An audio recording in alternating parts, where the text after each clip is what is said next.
I hate my grandma. Whenever I go to visit, all she brings up is, go to the top college, but pay the least amount of money. Why the hell can't you speak Korean? You're Korean. Korean should know Korean. I hate my grandma.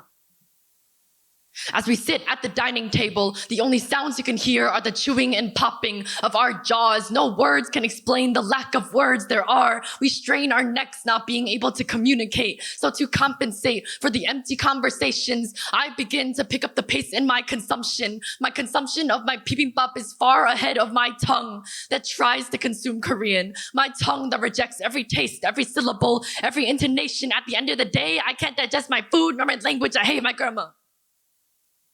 So I fought back for 7 years, perhaps, telling her that, hey, you're giving me indigestion. Stop force-feeding me something that I had already detested. I hate my grandma. I went about my childhood with a slouched back. So she demands, 야, 어깨 피라고. I told you to open up your shoulders. Well, no.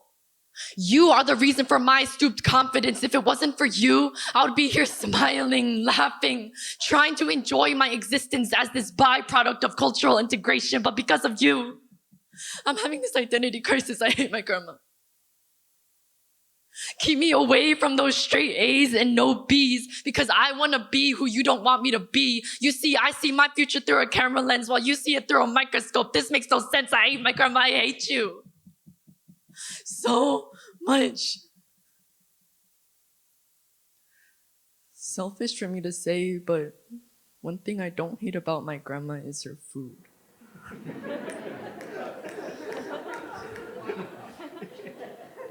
Wait.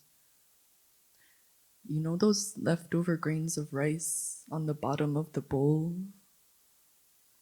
Or the leftover kondegi or remains at the bottom of the soup? That's my Korean.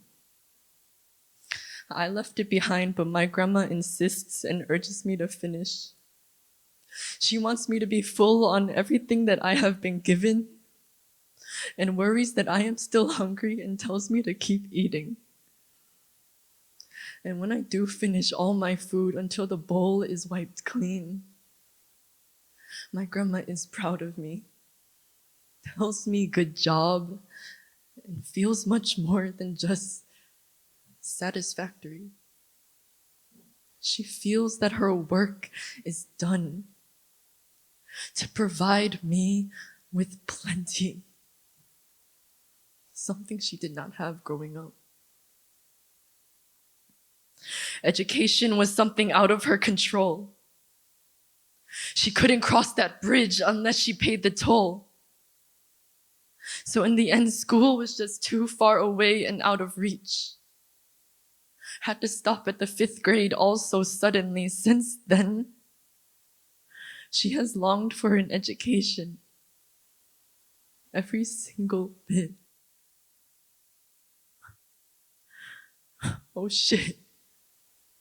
Even her native tongue was something she had to quit.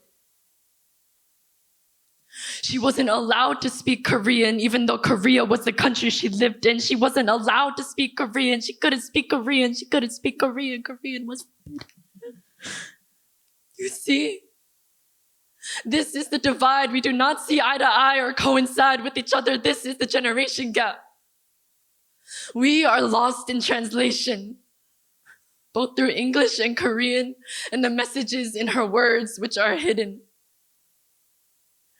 공부 열심히 해, or study hard, translates to, I wish the best for you, and I want you to lead a bright future.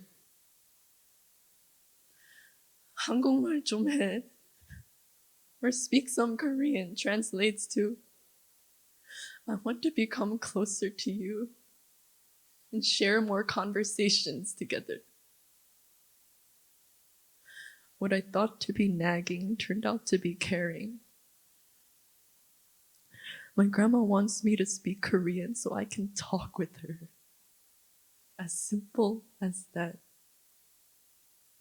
My grandma tells me that education transforms you from a being that is human to a human being. My grandma says I am not American Korean, I am Korean American. If I take the first syllable of the name that I call you, it is grand and hal. Grand. You are grand and you have conquered it all. 할. 할 수. 할머니. 할머니 다 할 수 있어요. 할머니, you can do everything. I love you, Grandma. I commend you for everything that you have gone through. And I thank you for everything that you have gone through for yourself and for me.